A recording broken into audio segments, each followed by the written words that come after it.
오늘 뜻깊은 6.25 상기주의를 맞아서 노량진 교회를 인도하신 하나님께 영광을 올려드립니다. 제가 오늘 예배를 시작하기 전에 저 교회 카페에 앉아서 한강 철교를 들여다보면서 굉장히 감회에 젖었습니다.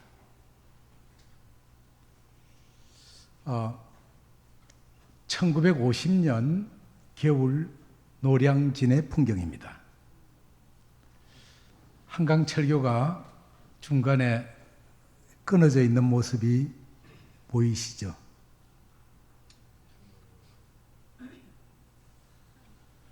(1950년 6월 28일) 6.25가 일어난 지 3일 만에 서울이 함락이 되어졌습니다. 서둘러서 한강철교입니다. 한강철교를 폭발을 했습니다. 사람들이 저렇게 매달려 있기도 하고, 저런데도 불구하고 강을 건너려고 아비규환을 이루었습니다. 왜 그랬을까?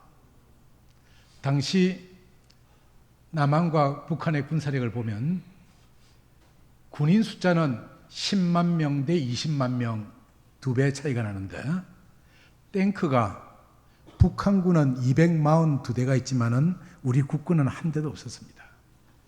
야포도 728문 대 91문. 전투기는 북한이 197대인데 비해서 남한은 한 대도 없었습니다. 탱크가 없으니까 속수무책이었지요. 그래서 3일 만에 서울이 함락당하고 이제 한강철교를 폭발을 했어요. 한강인덕을 폭발했습니다. 딱 보니까 지금 교회 자리 같아요. 저곳에서 군인들이 저 한강철교에 건너오는 인민군들을 공격하기 위해서 총을 겨누고 있습니다. 그런데 그때 이 노량진 전투, 6월 29일부터 일주일 동안 노량진을 중심으로 이 시흥지구 전투가 벌어지는데요. 노량진 전투에 참여했던 사람들이 주로 이런 사람들입니다. 용산고등학교 학생들이 한강을 건너와서 이 노량진, 한강철교를 건너오는 적들을 물리치는데, 그래서 지금 용산고등학교 교정에 가면은 당시 학도의원군들의 기념비가 세워져 있습니다.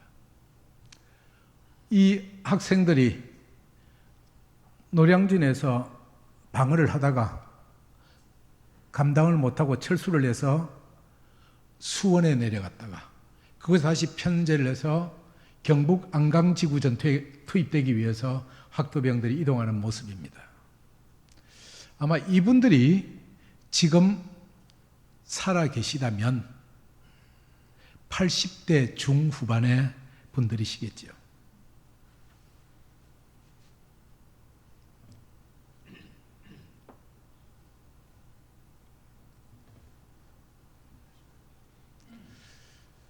자, 6월 25일 날 38도 선이었는데 6월 29일 날 서울이 함락당하고 그 다음에 9월 달 들어서는 저 낙동강 지역, 포항, 대구, 마산을 잇는 이 지역만 남겨놓고 한반도가 전부 다 북한의 수중에 들어갔습니다.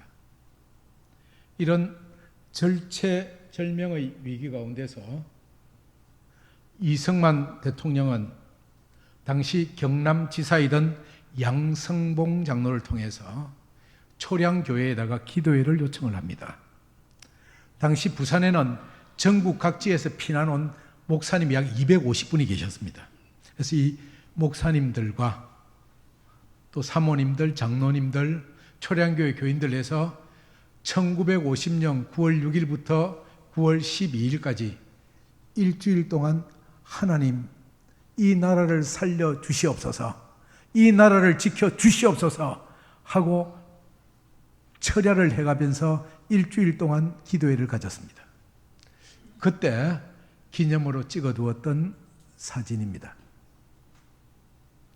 그런데 이 일이 있고 이 기도회가 끝나고 이때 이분들은 어떤 일이 있는지를 몰랐어요. 어떤 분의 정언에 따르면 조금씩 거의 정언이 다릅니다만 기도회를 끝나고 이제 집으로 돌아가 있는데 막 호해가 뿌려져요. 호해. 인천 상륙작전 성공했다는 호해가 부러지더랍니다. 국가가 절체절명의 위기에 있을 때 성도들이 모여서 나라를 위해서 기도해달라고 요청을 하고, 그래서 함께 일주일 동안 1000여 명 가까운 사람들이 철야를 하면서 기도를 했는데 하나님께서 그 기도를 들으시고 인천 상륙작전의 성공과 함께 서울 수복의 길을 열어주셨다. 그래서 한국판 미스바의 성회다. 그렇게 우리 생각할 수가 있겠죠.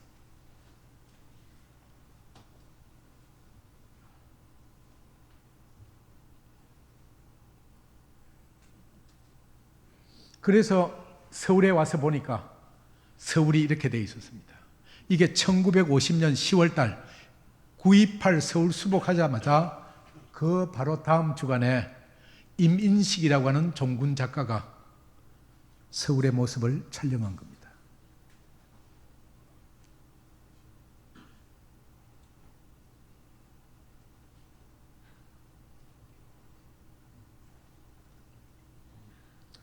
종로의 보신각 종탑도 다 폭파가 되어지고 종만 저렇게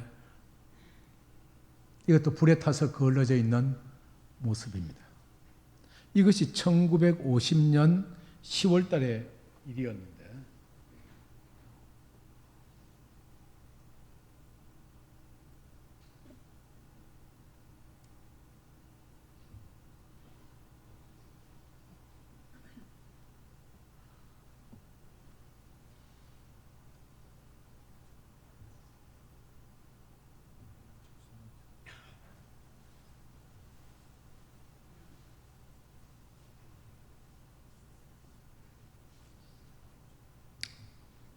그렇게 해서 압록강까지 올라갔던 국군과 유엔군들이 11월 달에 밀려오는 중공군들을 감당하지 못하고 장진호에서 전쟁을 벌입니다. 저렇게 사람들이 새까맣게 중공군들이 저렇게 몰려오지 않습니까? 그 앞에 이제 죽을지 모르는 그런 전투의 순간에 긴장해 있는 젊은 미 해병 병사의 모습이지요. 이 전쟁으로 말미암아 유엔군이 2621명이 전사하게 되어집니다. 얼마 전에 중국에서 장진호 전투를 그린 영화를 국내에 상영한다고 해서 화제가 되어진 적이 있었는데 그 사람들은 자기가 승리했다고 그럽니다. 그런데 그때 유엔군 죽은 숫자는 2621명인데 중공군이 죽은 숫자는 35,000명 정도 되어집니다. 이것은 함흥에 묻혀있는 미 제1해병사단 전사자들의 무덤입니다. 그럼 왜 이 사람들이 이렇게 전쟁을 위해서 마지막까지 지키려고 했을까? 이 후방에서 피난 가기를 원하는 이분들을 무사히 철수할 수 있는 시간을 벌어주기 위해서 그랬던 거죠. 어디서 본 장면 같지요? 기억나십니까? 국제시장이란 영화 시작할 때 제일 처음에 이 모습이 막 나오지요. 저렇게 배를 타기 위해서 작은 나룻배를 타고 사람들이 새까맣게 그렇게 옮기고 있는 모습입니다. 그렇게 해서 떠난 배가 1950년 12월 23일 날 흥남항에서 철수를 했는데 12월 25일 날 크리스마스 날 새벽에 경남 거제도 장성포항에 안전하게 도착을 해서 이제 내리는 장면입니다. 그래서 이것을 역사적인 크리스마스의 기적이라고 얘기를 합니다.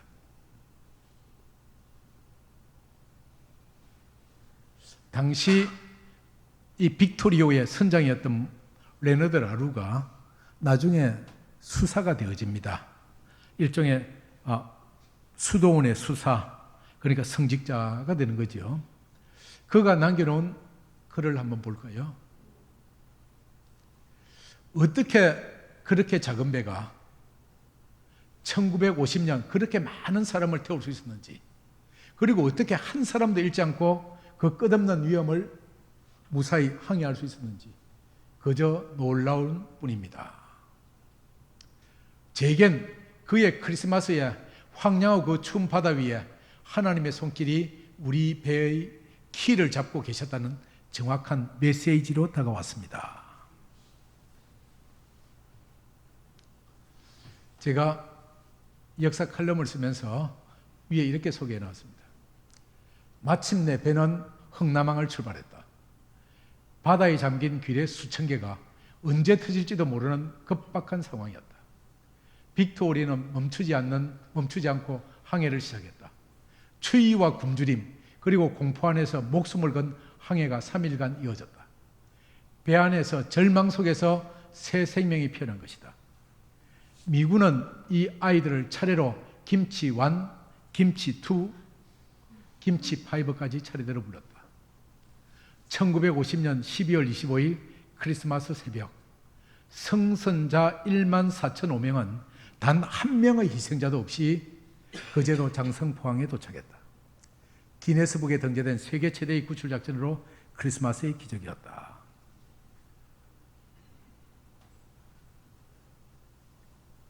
그때 배속에서 태어났던 김치 5 오행자 중에서 김치 5와 김치 1이 손을 잡고 찍은 사진입니다. 그리고 문재인 대통령도 그때 이 배에 타고 있었다. 그의 어머니 배속에서 그의 부모들이 이 배를 타고 월남을 했다. 그렇게 우리는 알고 있습니다.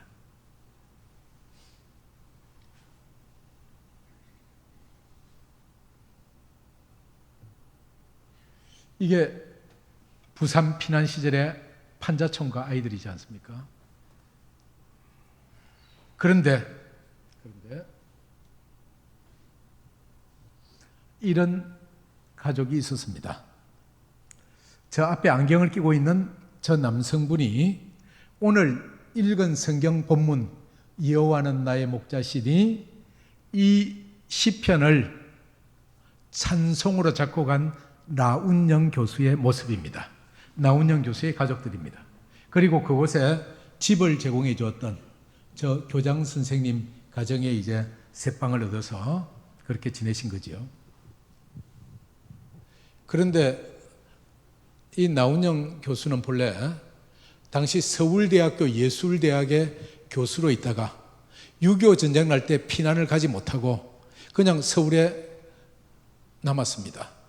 인민군이 수색을 하기 때문에 낮에는 그 마루를 뜯어서 그 밑에 숨어 있고 밤이 되어지면 나와서 생활을 하다가 서울이 수복되어지고 난 다음에 부산으로 피난을 갔습니다. 당시 그의 직업은 해군 군악대의 지휘자였습니다. 그런데 당시 정달빈 목사님이라고 해군 군종감이 나 선생, 우리가 다 이렇게 지금 마음이 고달픈데 우리 이 성도들을 위로해 줄 수 있는 그런 찬송가를, 우리 한국적인 그런 찬송가를 하나 지었으면 좋겠다. 그 부탁을 받고 1953년 5월 3일 날 주일날 새벽에 이제 부탁을 받고서 이걸 무슨 곡을 쓸까라고 고민하면서 기도하고 있는데 주일날 새벽에 그에게 불현듯이 계시가 내려오기 시작했습니다. 그래서 옛날에 뭐 책상도 없을 때니까 방 한가운데 밥상을 놓고서 앉아서 종이를 끄집어내는 순간 머릿속에서 번개처럼 악보가 막 떠오르는 거예요. 그래서 이 곡을 작곡하는데 3분 만에 이 곡을 전부 다 작곡을 했다고 그래요. 나중에 나훈영 선생이 회고를 하기를 이걸 갖다가 오선지에 멜로디만 그려도 3분이 더 걸리는데 어떻게 생전 처음 보는 악보를 그렇게 내가 3분 만에 작곡을 할 수 있던 것은 하나님께서 나에게 영감을 주셔서 하나님께 주시는 그 영감대로 내가 작곡을 한 곡이 이 곡이었다. 나훈영 교수가 피난을 내서 그 피난집에서 그 아주 어려운 환경 속에서 매일같이 주님을 사모하고 기도하고 그런 가운데 하나님이 그에게 영적인 감동을 주셔서 이런 좋은 곡을 3분 만에 완성을 하게 하셨던 것이지요.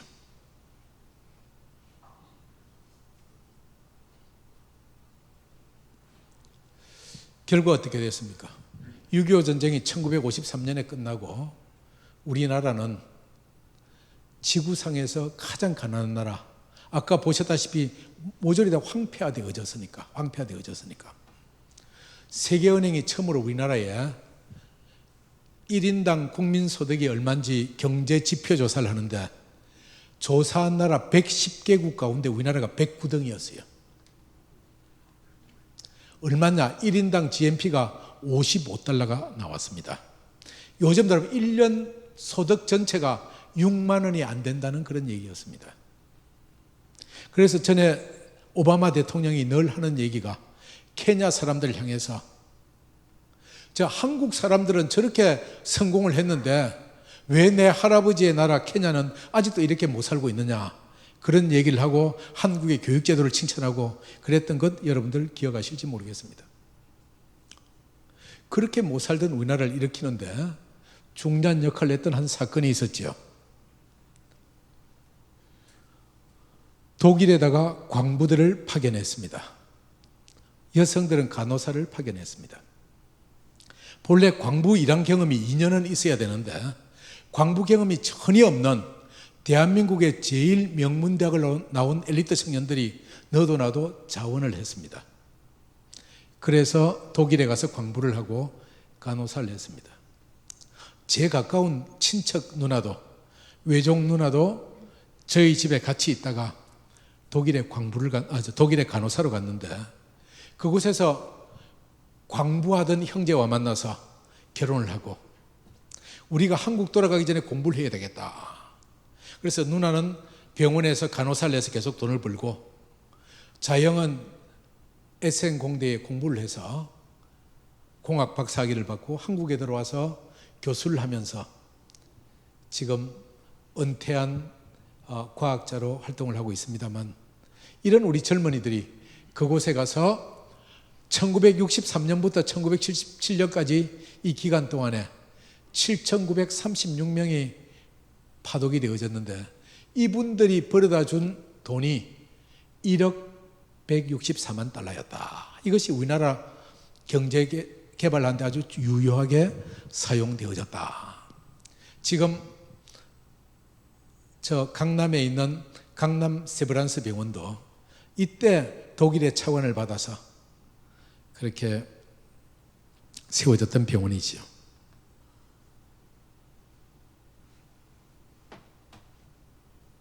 이 병원에 박정희 대통령이 방문을 했습니다. 가는데 비행기가 없으니까 루프트한자 비행기를 빌려서 그걸 타고 갔습니다.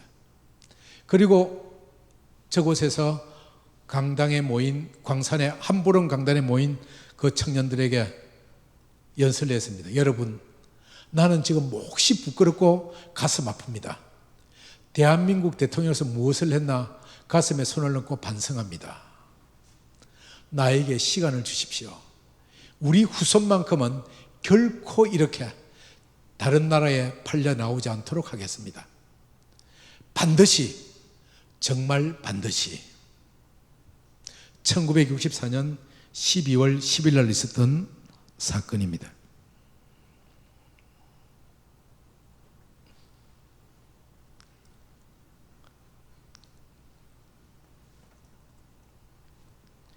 국내에서도 저도 초등학교와 중학교 다닐 때 이렇게 산에 가서 식목일이면은 나무를 심던 기억이 납니다.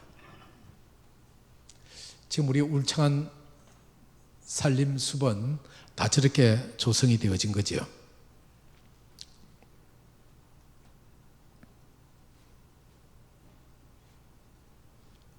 그때 우리가 기억이 될 것이, 우리의 어머니들은 저렇게 교회 바닥에서 아이를 등에 업고 또 애를 데리고 와서 옆에 지켜보는데 기도했습니다. 하나님, 우리 가정을 지켜주십시오.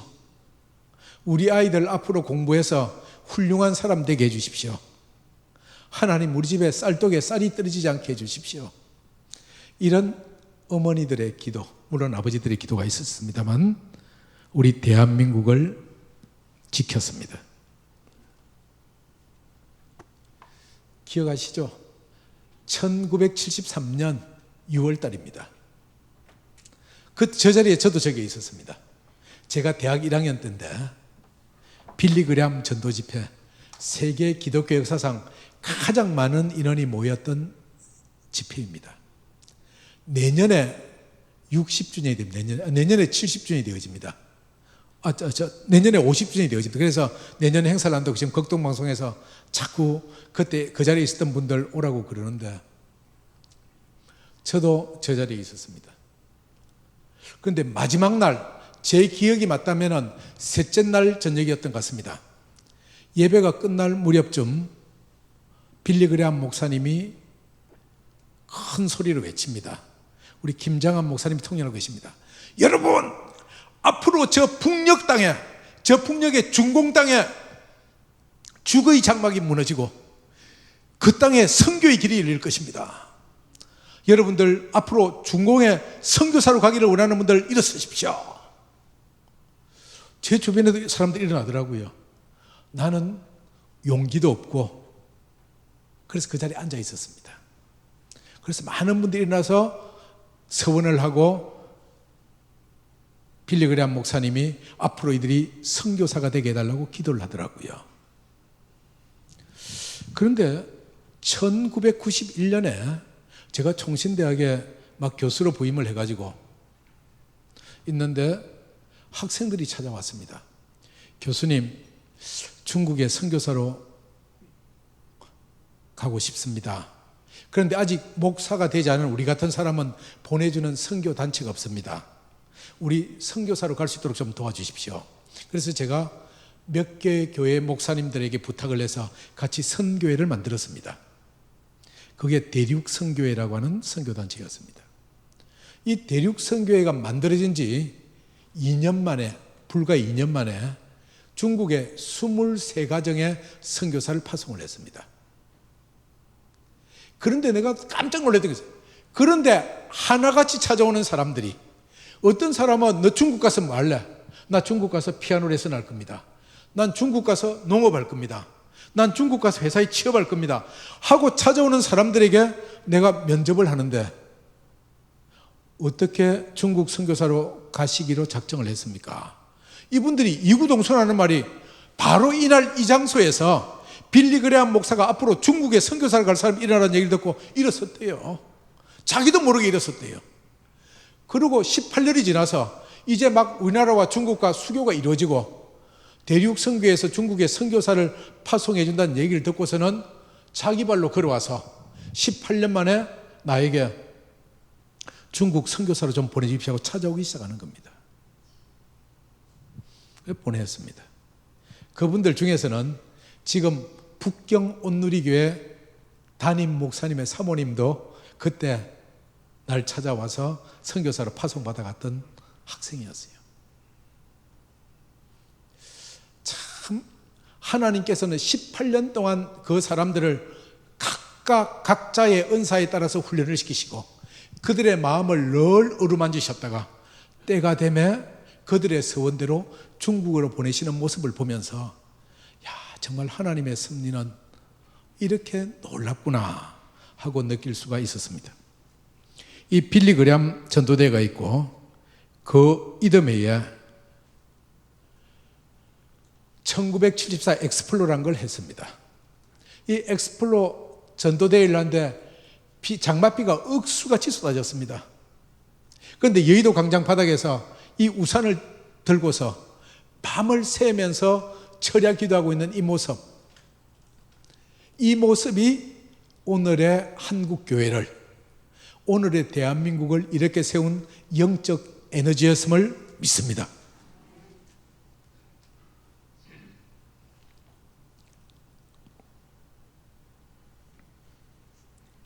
그리고 역사적인 이 사건이 생겼습니다. 88 서울 올림픽. 1988년에 서울서 올림픽을 했습니다. 그 앞에는 1984년에는 어디에서 했습니까? 미국의 로스앤젤레스에서 했습니다. 그 4년 전에는 소련의 모스크바에서 했습니다. 그런데 1980년 소련의 모스크바 올림픽에는 자유진영 국가들이 참석을 안 했습니다. 우리나라도 불참을 했습니다. 1984년 LA 올림픽에는 반대로 동구 국가들이 참여를 안 했습니다. 그러다가 12년 만에 동서양의 모든 국가가 한자리에 모인 것이 이 88 올림픽이었거든요. 그래서 이걸 역사적인 사건이라고 얘기를 하는 겁니다. 이 88 올림픽 때 서울의 모습을 텔레비로 지켜보았던 소련에서, 동유럽에서 사회주의가 무너지는 겁니다.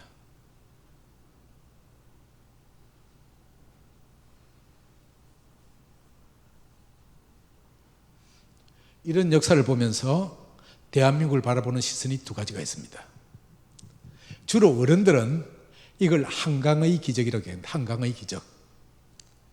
한강의 기적은 경제적으로 이렇게 놀랍도록 성장한 것만을 얘기하지 않습니다. 1953년에 55달러의 GNP를 가지고 있던 나라가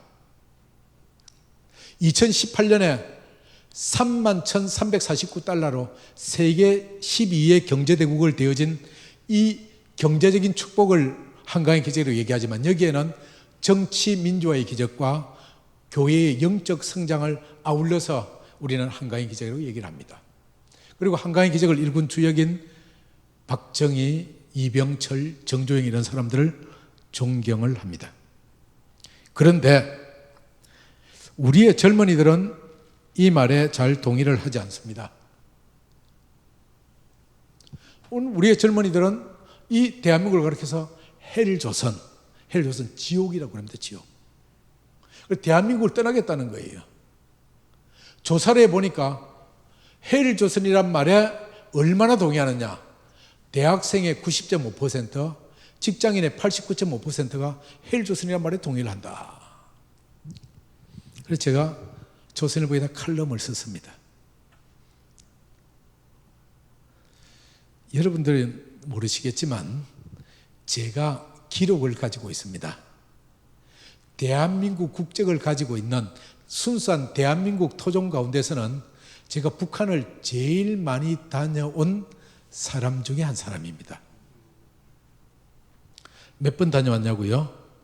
한 100여 차례 다녀왔습니다. 그래서 저만큼 북한 많이 본 사람도 없지 않습니까? 근데 북한을 가봤더니만은 거기야말로 헬조선이고 거기야말로 지옥이고 여기는 천국이더라고요.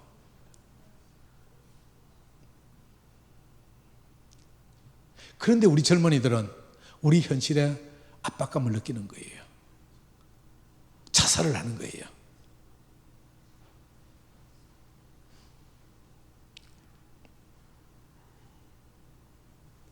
오늘 대한민국에 완전 두동강이 나 있지 않습니까? 저 광화문에 모여있는 사람들, 서초동에 모여있는 사람들, 여러분들 잘 아시죠? 이렇게 대한민국은 두동강이가 났습니다. 이번 대통령 선거 때도 48대 47, 대한민국의 절반은 기호 1번, 절반은 기호 2번. 그런데 지금 요즘 연일 ICBM을 발사하고 이러지요. 금년 들어서 북한이 미사일을 13번 쐈습니다. 이제까지 제일 많이 쏜 것이 2016년에 1년에 16번 쐈는데 금년에는 상반기까지 다 지나지 않았는데 벌써 13번을 쐈어요.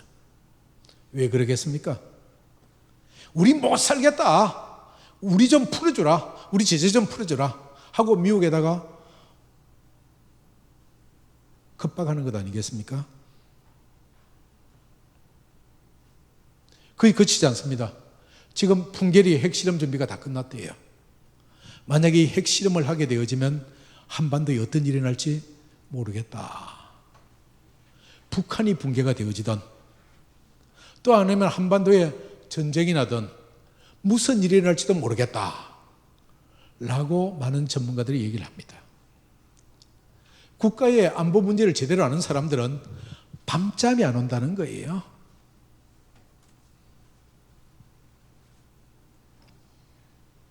그런데 이런 내후 외환의 위기 앞에서 어떻게 해야만 하겠습니까?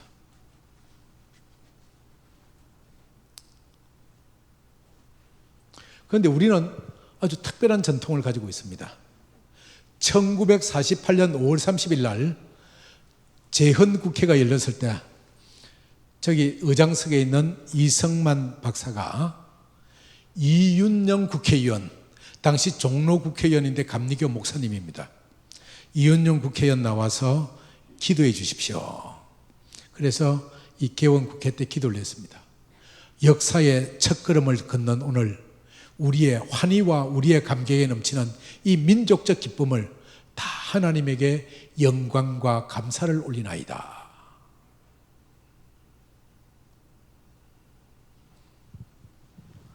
우리 국가에도, 우리 애국가에도 동해물과 백두산이 마르고 닳도록 하나님이 보호하사, 본래 하나님입니다. 하나님. 해방 이후에 당시 문교부 장관이던 안호상 박사가 특정 종교를 드러낸다고 해서 하느님으로 고쳐진 본래 하나님이에요. 그 애국가는 1907년에 감리교에서 사용하던 찬미가라고 하는 찬송가의 14장의 애국가예요.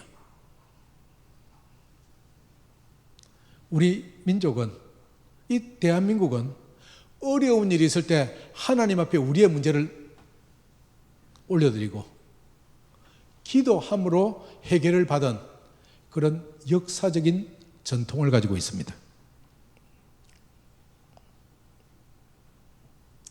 성경에 출애굽기 17장 11절 말씀해 보니까 르비딤에서 전투가 벌어지는데 모세가 여호수아의 군대가 나가서 싸움을 하도록 하고 그는 높은 산 위에 올라가서 기도를 합니다.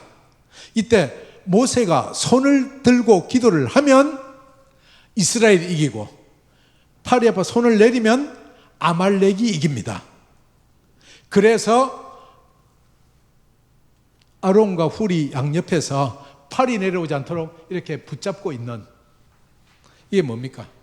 하나님이 함께 하시는 사람은 하나님이 그분의 삶을 지켜주신다.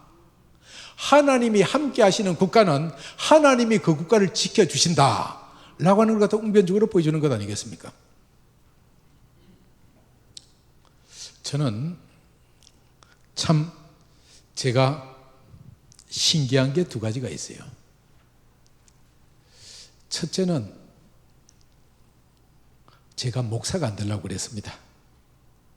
저희 집안에 어르신들이 큰아버님 또 외가 쪽 목사님들이에요. 우리 집안엔 다 앉아놓으면 다 목사거나 장로거나 둘 중에 하나인 집안입니다. 근데 목사가 되기 싫었어요. 왜? 그때 목사님들 보기에 너무너무 깨제제한 거예요. 목사님들의 삶이라는 게 너무너무 참 재미가 없는 거예요. 그래서 하나님, 저 제발 목사 안 되도록 해 주십시오.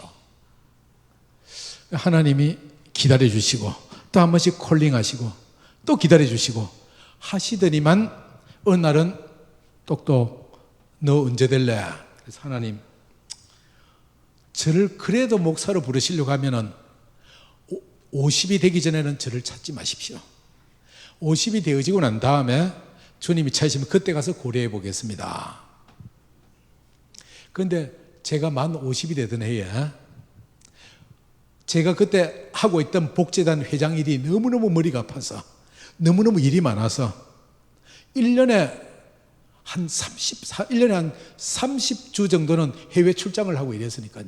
얼마나 힘들겠어요. 그래서 내가 안식년을 해야 되겠는데 안식년을 할 수가 없고, 그래서 일주일에 하루 이틀이라도 머리를 좀 식혀야 되겠다. 그래서 내가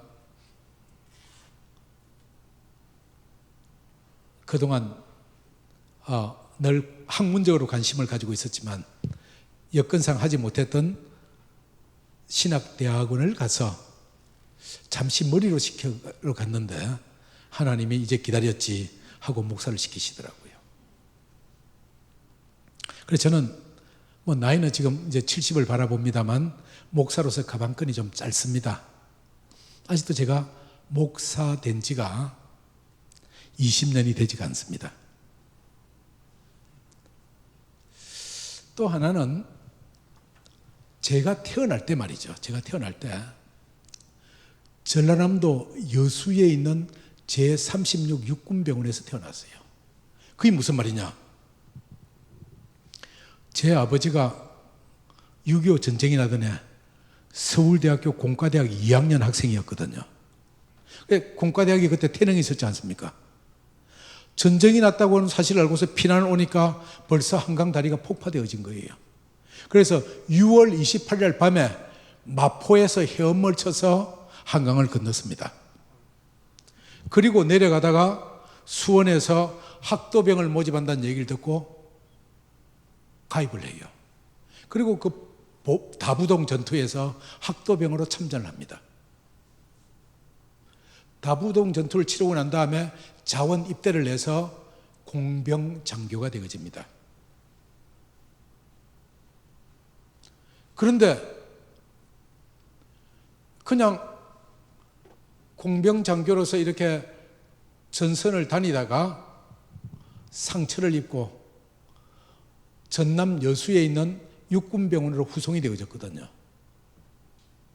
그러니까 아버지는 본래 경남 하동군이시고 어머니는 경남 진주 사람인데 남편이 국군병원에 후송이 되어지니까 아버지를 간병하기 위해서 당시 중학교 교편을 잡고 있던 어머니는 만삭의 몸으로 아버지를 간병하러 가서 그곳에서 내가 태어난 거예요.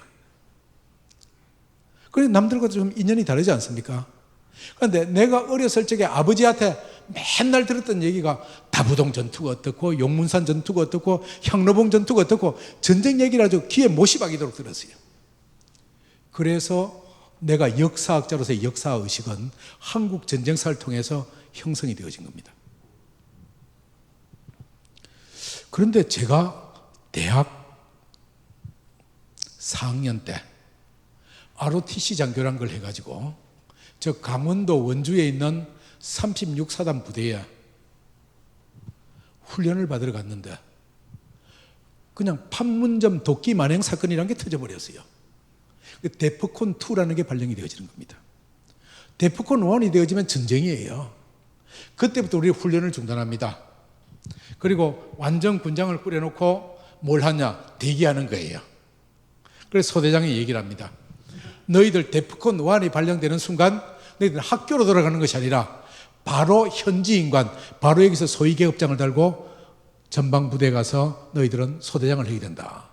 아니, 대학 4학년 엊그제까지 학교 다니다가 갑작스럽게 군에 가서 전쟁터 간다고 하니까 기분이 어떻겠습니까? 밤에 보초를 선다고 이렇게 있으면요 눈물이 핑 돌면서 하나님 어떻게 이런 인생이 있을 수가 있습니까? 내 아버지가 대학 2학년 때 6.25 전쟁이 나서 대학도 졸업 못하고 저렇게 전쟁터에 고생을 하시고 평생토록 아버지가 고생하시다가 천국 가셨는데 내가 또 대학을 졸업 못하고 또 전쟁터를 가야 된단 말입니까? 정말 그 일주일 동안 참 많은 인생을 생각하게 했습니다. 다행히 전쟁이 나지 않았어요. 그래서 제가 대학을 졸업하고 전방부대 가서 장교 생활을 하고 그 사회 복귀해서 잘 지냈지 않습니까? 나는 그걸로 끝난 줄 알았거든요. 근데 2015년 8월 달입니다. 그때 제가 조선일보사가 하던 통일과 나눔운동 운영위원장이라는 걸 맡아서 전국을 다니면서 소위 통일에 대한 강연을 하고 있었어요. 그날도 부산에 가서 일정을 보고 서울도로 오려고 부산역에 있는데 갑자기 우리 가족 카톡에 사연이 뜬 거예요. 작은 자부가 아버님 전쟁 났나 봐요. 저 인우 데리고 지금 서울 들어가고 있어요. 둘째 아들이 의과대학을 졸업하고 의사가 되어져서 군의관으로 근무를 했는데 그때 북한이 목침지뢰 사건이 있어서 우리나라가 그 북한을 향해서 정확하게 이쪽에서 포를 뭐 27발인지 몇 발인지 이렇게 쏘지 않았습니까? 그 부대에 저희 아들이 군의관으로 있었어요. 그러니까 그 포를 쏘기 시작할 때 군인 가족들 들어 이 부대 주변에는 적이 반격을 한다고 그러면 포를 쏜 그 지점을 향해서 쏠 거니까 안전하게 피하라고 와서 방공호 있든지 아니면 피해라. 그 얘기를 듣고 자부는 손주를 데리고 서울로 들어오는 거예요. 그래서 그 카톡을 보고서 잠시 후에 YTN 자막에 지금 전방에서 포격전이 벌어졌다고 뉴스가 나오더라고요. 그날로부터 무박 5일 동안 남북 간에 협상을 했지 않습니까? 저희 아이는 완전 군장을 하고 군의관이니까 그 대대의 전체 병사들 건강을 돌봐야 되니까 군에 주는 주먹밥 하나, 김치 2쪼가리 그걸 갖다가 5일 동안 먹으면서 전방에 아들은 지키고 있는데 내가 그 뉴스를 보면서 밤에 잠이 안 오는 거예요. 하나님, 어떻게 이런 일이 생길 수가 있습니까? 내 아버지가 대학 다니다가 6.25 전쟁을 맞아서 그랬는데 내가 그랬는데 이제 다 대학을 졸업하고 의사가 되어진 아들이 또 군에 가서 저 일을 당하고 있으니까 주님, 이제 여기서 3대로 거쳐야만 하겠습니까? 또 피난 내려온 그 손주애가 성인이 되어져서 걔 때도 그렇게 해야만 하겠습니까? 밤에 잠이 안 오는 거예요. 그런 가운데 한강포럼이라고 주로 전직 장차관 하시는 분들이 모인 포럼이 있더라고요. 거기 가서 제가 통일 강연을 하면서 우리 가족사를 얘기했습니다. 부부 동반으로 오셨는데 어떤 분은 우시기도 하고 어떤 분은 시무룩해 있더니만 이분들이 끝나고 난 다음에 당신 말이 맞다. 이제 우리 대에서 남북 간의 전쟁을 거쳐야지 또 자식 때까지 물려주는 이것은 있을 수가 없지 않느냐. 만약에 그렇게 되어진다면 대한민국은 완전히 황폐화되어진 대한민국. 지금 북한이 가지고 있는 전력과 남한이 가지고 있는 전력으로 전쟁하면 완전히 6.25 때가 아니라 완전히 우리 민족은 미래가 없다. 이게 우리의 현실이지 않습니까? 그래서 저는 본래 제 직업이 역사학자입니다. 우리 역사를 이렇게 쭉 보고 특히 대한민국 근현대사를 보면요. 대한민국이 위태했던 그 순간순간마다 이대로 하면 나라가 망할 수밖에 없는데 하는 순간이 너무너무 많은 거예요. 그걸 아무리 우리 한국사에서 답을 찾아봐도 답이 나오질 않아요. 그런데 내가 또 다른 하나의 가지고 있는 직업, 목사의 입장에서 한국 교회사를 이렇게 연결시켜 보면 그때 이런 사건이 있었구나. 그때 이렇게 초량교회에 모여서 성도들이 이렇게 간절히 기도했구나. 그때 하나님이 준비하신 하나님의 아들 아무개가 이런 일을 했구나. 6.25 전쟁의 역사는 한마디로 얘기하면 기적의 역사입니다. 6.25 전쟁 때 기적이 아닌 게 없어요. 제가 작년 이맘때 기독일보에 10회에 걸쳐서 10차례에 걸쳐서 한국 전쟁에 대한 얘기를 연재를 했습니다. 그때 주제가 기적이에요, 기적. 하나님께서 이 백성을 붙잡아 주지 않으셨더라면 그럼 대한민국은 존재하지 않았겠구나.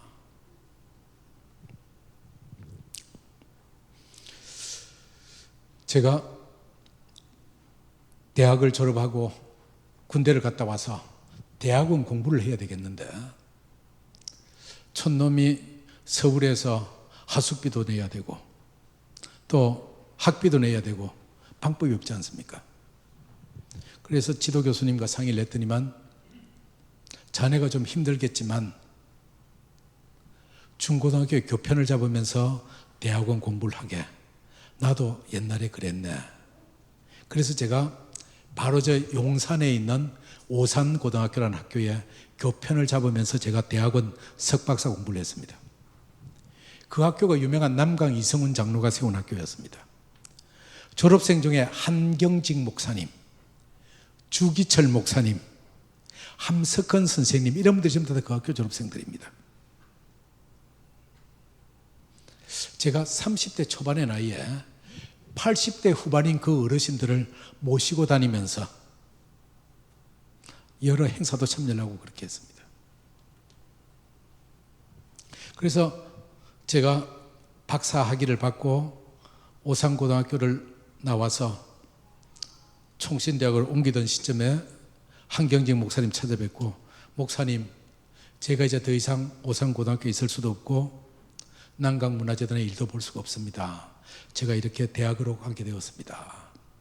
그때 하나님이, 우리 한경직 목사님이 제 머리에 손을 얹고 안수 기도해 주셨습니다. 하나님, 우리 김 선생이 이제 대학을 간다고 합니다. 그리고 그의 마음속에 선교의 비전이 있습니다. 그가 앞으로 저 북한과 저 중국과 일본을 위해서 선교하는 역사 그를 통해 나타나도록 해주십시오 라고 기도해 주셨습니다. 근데 하여튼 제가 여러분들에게 많은 말씀 드릴 수가 없으니까 제가 여차여차해서 북한을 갈 수 있게 되어졌습니다.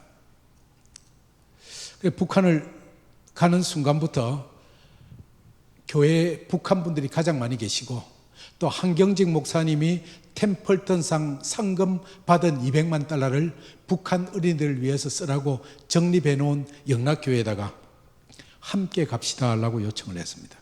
그래서 영락교회 의료선교위원회 장로님들이 저랑 같이 북한 땅을 찾아가기 시작했습니다. 그런데 이 영락교회 장로님들은 라진 선봉을 가도 평양을 가도 별로 감동이 없어요. 오로지 이분들의 관심은 신의주밖에 없어요.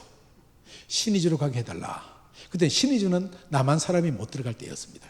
그래서 북한의 고위당 간부들에게 열심히 이유를 설명해서 신의주를 가게 되어졌습니다.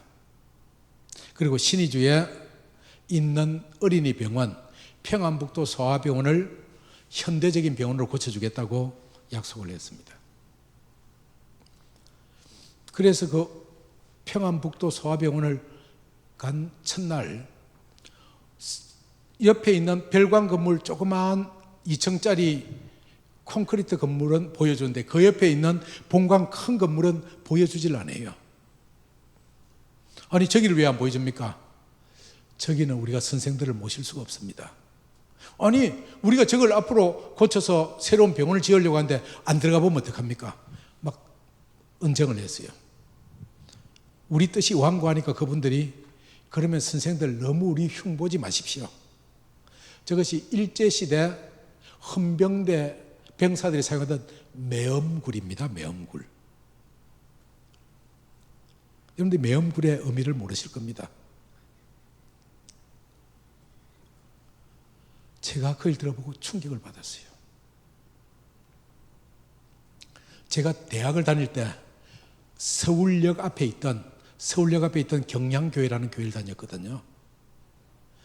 제가 주일학교 교사를 하는데 우리 반 아이 중에서 지금 대우빌딩 뒤에 양동의 윤락촌에서 나오는 우리 반 아이가 있었어요. 그래서 그 아이를 가정 신방하기 위해서 대학생이던 내가 그 아이랑 같이 개집을 사는 집을 한번 들어가 본 적이 있었습니다. 그게 매엄굴이더라고요. 완전 동굴이더라고요. 동굴인데 희미한 백열당 하나 있고 이건 사람을 그 안에서 살인을 해도 모르겠더라고요. 지금은 다 없어졌지만. 그런데 그게 그대로 신의주에 남아있는 거예요. 그리고 이것이 어린이들 병원이라 이거예요. 그래서 영락교회에다가 여기 병원을 새로 하기 위해서 필요한 물건입니다 하고 당회에다 청구를 했습니다. 1번 트럭, 2번 시멘트 얼마, 3번 철근 얼마. 영락교회 장로님이 난리가 나서 이 전부 다 전쟁 물자 아니냐, 이런 걸 어떻게 병원에 가져간단 말이냐. 가본 사람들은 그게 필요한 줄 압니다. 병원을 지어주려고 그러면 자재가 하나도 없는데, 그걸 가져가서 영락교회 장로님들을 설득하고 해서 그래 병원을 깨끗하게 지었어요. 그것까지는 누구나 있을 수 있는 일입니다. 그런데 그 이듬해 사건이 난 거예요. 용천 폭발 사고. 용천역에서 막 열차가 폭발해가지고 그 바로 옆에 용천 소학교가 있습니다. 용천 소학교 아이들이, 수없는 아이들이 이 눈에 막 파편이 들어가고 이렇게 해서 애들이 이렇게 되어지니까 그 아이들 후송을 해서 병원에 가도록 해야 되는데, 그 용천역에서 제일 가까운 딱 기차로 2정류장 되어지는 그 남신이주에 이 병원이 있거든요. 그래서 이 아이들을 그쪽으로 싣고 와서 많은 아이들이 그곳에서 치료를 받은 거예요. 야, 이럴 수가 있나? 한경직 목사님이 늘 북한의 그 아이들 위해서 눈물 흘리고 기도하시고, 그분이 하시던 고아원 보리는 얘기하시고, 그런데 그분이 남겨두신 그 상금으로 이렇게 용천에 폭발 사고 난 아이들 이렇게 치료할 수가 있다니, 정말 하나님의 계획이었고 이것이 하나님의 인도하심의 손길이구나. 저는 북한 사람 별로 안 좋아합니다. 사실 북한을 가는 게 처음에는 니느웨 성으로 가는 것 같았습니다. 그런데 하나님이 가라고 하니까 가셨지요. 우리 민족의 통일을 저는 사람이 이룰 수 있는 영역이 아니라고 생각을 합니다. 오늘 대한민국이 건국되어서 여기까지 오기에 하나님의 인도하심이 없었다면 여기까지 올 수 있었을까? 전 자신 있게 제가 역사적인 글로서 오늘도 증거를 하고 있습니다. 이 땅에 전쟁을 있게 하시든, 전쟁이 나게 되든, 통일이 되든, 모든 것은 하나님의 주권 안에 놓여 있음을 우리는 고백하게 되어집니다. 여호와는 나의 목자시니 내게 부족함이 없으리로다. 저는 그 찬송을 부를 때마다, 그 찬송을 들을 때마다 6.25 전쟁의 그 긴박한 상황 속에서 하나님이 들려주시는 영감으로 그 곡을 작곡을 하고, 그래서 오늘날까지 우리들에게 위로를 주시는 그 하나님의 섭리를 생각하게 되어지는 겁니다. 여러분, 대한민국이 참 어렵습니다. 아니, 대한민국이 건국되어지고 난 다음에 어렵지 않았던 적이 몇 번이나 있었느냐? 사실은 그렇습니다. 지난 주간에 마포에서 밥퍼하는 곳에 가서 제가 그 자리에 식사를 받으러 왔던 할아버지 할머니들을 모시고 짧은 메시지를 했습니다. 이 자리에 계신 할아버지 할머니들은 정말 고생 많이 하셨습니다. 정말 여러분들의 피땀으로 대한민국이 이렇게 되어졌습니다. 여러분들은 국가로부터, 교회로부터, 사회로부터 대접받을 만한 자격이 계신 분들입니다. 특히 우리 교회에 계신 어머님, 아버님들은 여러분들의 눈물 흘린 기도와 여러분들의 믿음이 오늘의 대한민국을, 오늘의 노량진 교회를 있게 하신 산 주역들이십니다.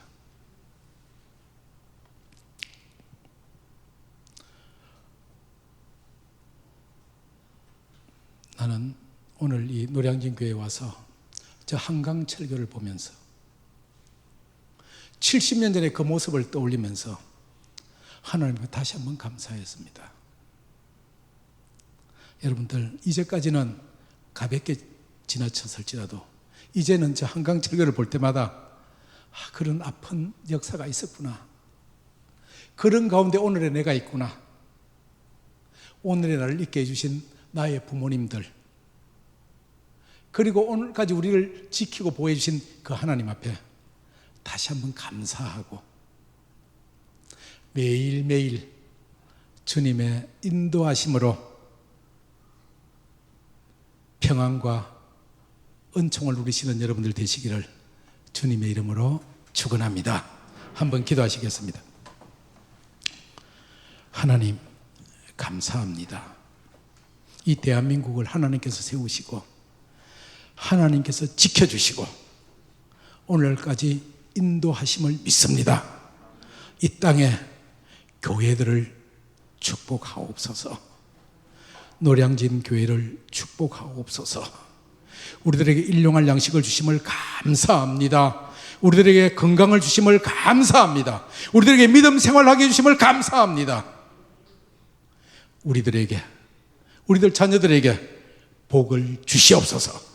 그리하여 하나님께서 우리를 향하여 사용하시고자 할 때에 아멘으로 응답하며 쓰임받는 하나님의 백성들 되게 하옵소서. 감사합니다.